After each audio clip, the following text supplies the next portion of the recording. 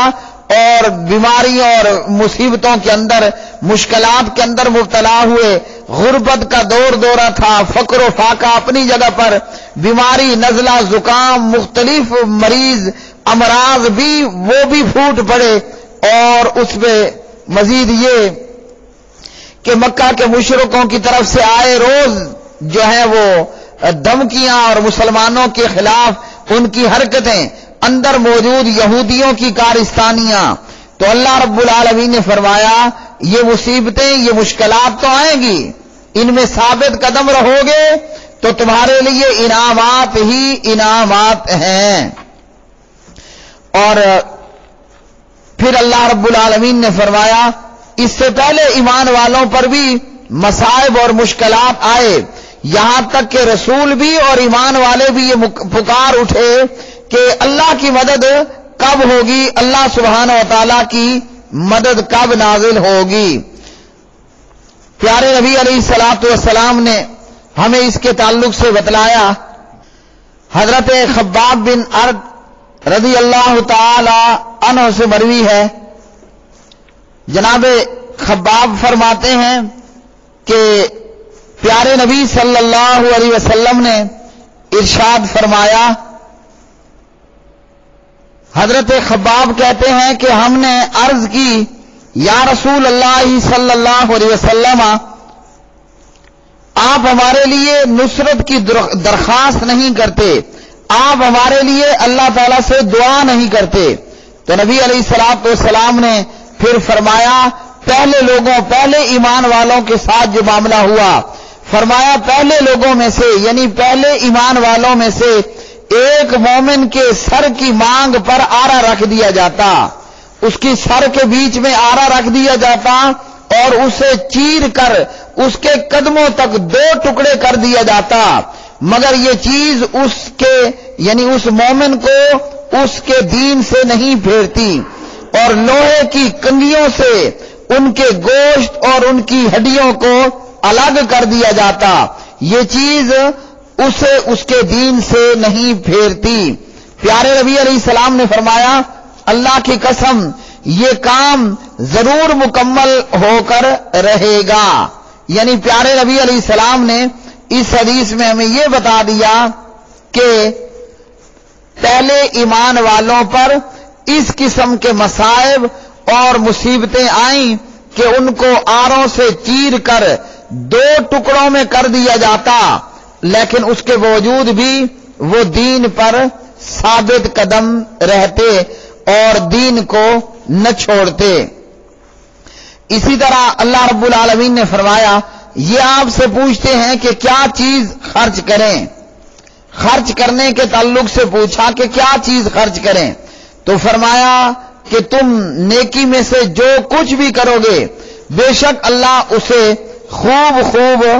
جاننے والا ہے۔ پھر اللہ نے خرچ کرنے کے حوالے سے سب سے پہلے والدین کا ذکر کیا تاکہ ان کے جنم دینے اور پرورش کرنے کا کچھ حق ادا ہو جائے، پھر اللہ نے رشتہ داروں کا ذکر کیا، پھر یتیموں کا اللہ سبحانہ و تعالیٰ نے ذکر کیا، اور پھر اسی طرح مسکینوں اور مسافروں کا ذکر فرمایا کہ خرچ کرتے ہوئے بندے کو چاہیے اپنے والدین سے، قریب کے لوگوں سے خرچ کرنا شروع کرے، یہ نہ ہو کہ چراغ تلے اندھیرا ہو، باہر کی دنیا میں تو وہ سخی بادشاہ بنا پھر رہا ہو، لیکن اپنے گھر میں اور اپنے رشتہ داروں میں اسے خرچ کرنے کی توفیق نہ ہو. اور یہ خرچ کرنا، نفلی خرچ کرنا اس آیت میں بیان ہوا. ماں باپ کو زکوٰۃ دینا جائز نہیں ہے، نہ ماں باپ کا اولاد کو زکوٰۃ دینا درست ہے. اس آیت میں زکوٰۃ کے علاوہ خرچ کرنے کا ذکر ہے جو نفل ہو، یا یہ کہ بعض اوقات میں فرض بھی اس میں آ جائے گا، لیکن فرض زکوٰۃ میں ماں باپ کو زکوٰۃ دینا جائز نہیں ہے. اور اسی طرح اللہ رب العالمین نے رشتہ داروں، یتیموں، مسکینوں اور مسافروں پر بھی خرچ کرنے کے حوالے سے فرمایا، اور فرمایا کہ تم جو بھی نیکی کرو گے، تم نیکی میں سے جو کچھ بھی کرو گے تو اللہ تعالیٰ اسے خوب جاننے والا ہے. نیکی ہو یا کوئی بھی عمل ہو، بندے کو چاہیے خالصتاً اللہ کی رضا کی خاطر کرے. اور اگر اللہ کی رضا شامل حال نہ ہوئی یا اس میں ریاکاری کی ملاوٹ موجود ہوئی تو ایسی عبادت اور ایسا خرچ کرنا رائے گاں اور بیکار ٹھہرے گا. وآخر دعوانا ان الحمد للہ رب العالمین.